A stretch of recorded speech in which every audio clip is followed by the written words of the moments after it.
欢迎来到新闻频道，明星们很高兴您订阅了该频道。导演坦言，最初没想选肖战，德贤紧致因一个眼神逆转乾坤。电影《德贤紧致》的总制片人侯洪亮最近透露了一个幕后故事。在确定电影主角时，肖战并非唯一人选，剧组曾考虑过很多演员，但这个最终决定却因为肖战的一个特质而变得毫无悬念。他那清澈、单纯的眼神，以及他本人渴望突破舒适区的强烈意愿，深深打动了制作团队。导演孔生在电影北京首映礼上说得更直接，一开始我不想要这么帅的演员，原因在于影片中的男主角莫德贤是一个逃难到深山小镇的钳工，需要是那种混在难民群里毫不显眼的普通人，而肖战过于出众的外形反而成了最初选角时的顾虑。这个顾虑在肖战试戏时被彻底推翻。当肖战抛开所有明星光环，静静望向镜头时，导演孔生被那种毫无杂质的凝视击中了。他发现肖战的眼神里有一种罕见的清澈与脆弱，这正是角色莫德贤骨子里需要的纯真与执着。就在那一刻，所有关于外形的顾虑都被放下，导演心里只剩下一个坚定的声音，就是他了。确定由肖战出演后，创作团队面临一项艰巨任务：如何将这位光彩照人的顶流明星变成战火中饱经风霜的底层匠人。这个过程被团队戏称为从瓷器到粗陶的打磨。妆造团队接到的任务是亲手毁掉那份惊心动魄的帅气。发型师剪出了参差不齐，如同被随意啃过的短发，毫无造型可言。化妆师调暗肤色，用化妆技术营造出经年累月的风霜、污迹、毛孔和细小的伤口。服装组找来的粗布衣服被反复做旧、磨破，浸染上汗渍与尘土的颜色，甚至让演员提前穿着这些服装生活，直到衣物自然起皱，贴合身体，散发出劳动的气息。当最终造型完成，镜子里的人已彻底脱胎换骨，那个闪耀的大明星不见了，取而代之的是一个皮肤黝黑、满脸胡渣、眼神带着疲惫与倔强的底层劳动者。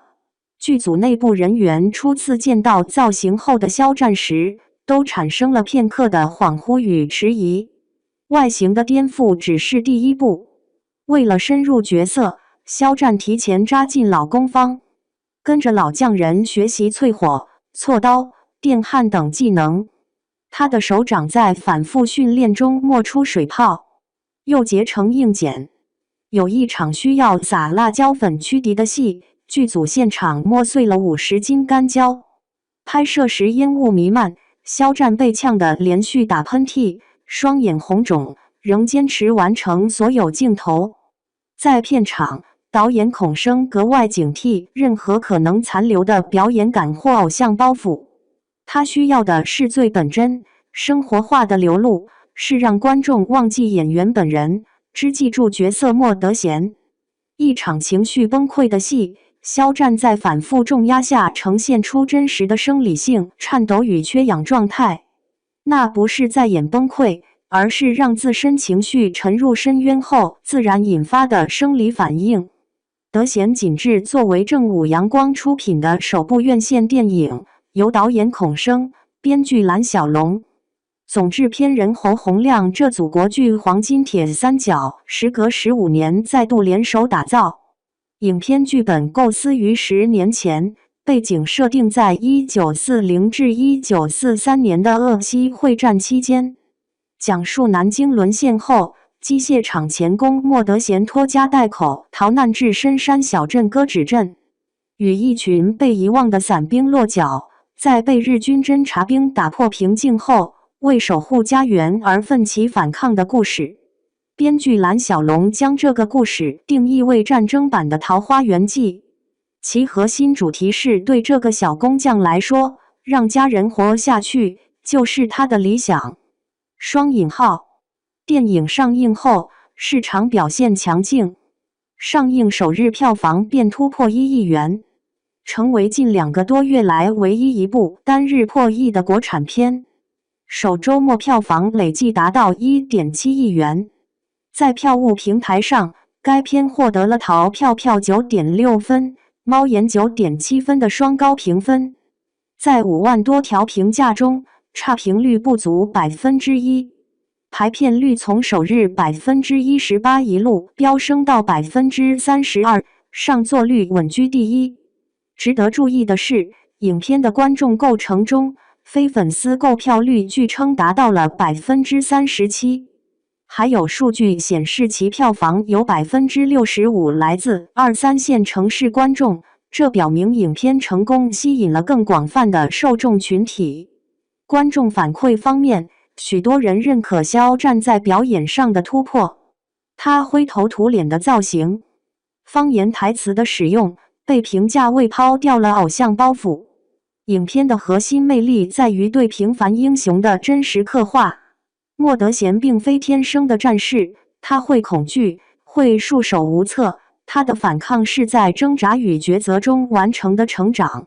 这种不完美却真实的特质引发了观众的共鸣。影片的群像刻画也获得了称赞。彭昱畅饰演的胆小炮长，从5年没开一枪的怂兵到毅然开炮互相的勇士，反差演绎的层次分明。电影《德贤锦志》中彭昱畅饰演的胆小炮长萧衍，从5年没开一枪的怂兵，到最终毅然开炮守护家乡，角色前后的反差被演绎的层次分明。尹正饰演的日本兵，其奸诈残忍让人印象深刻，被观众评价为整容式演技。周依然饰演的夏承、杨新明饰演的太爷爷等角色也都各有亮点，共同撑起了这部战争版《桃花源记》的群像戏。影片的制作细节也体现了团队的用心。为了寻找故事中歌指镇的理想取景的，导演孔生与编剧蓝小龙多次实地考察，最终选定了兼具壮阔与质朴气质的宜昌，甚至连竹筒电台这类小道具都经过3位抗战史专家的把关。影片跳出了传统抗战片的沉重框架，尝试融入黑色幽默，例如太爷爷跳江寻死却被船绳挂住，莫德贤救人时不慎扯烂女主旗袍反挨巴掌等情节。在悲怆的剧情中穿插了富有烟火气的笑点，让观众笑着流泪却不觉得突兀。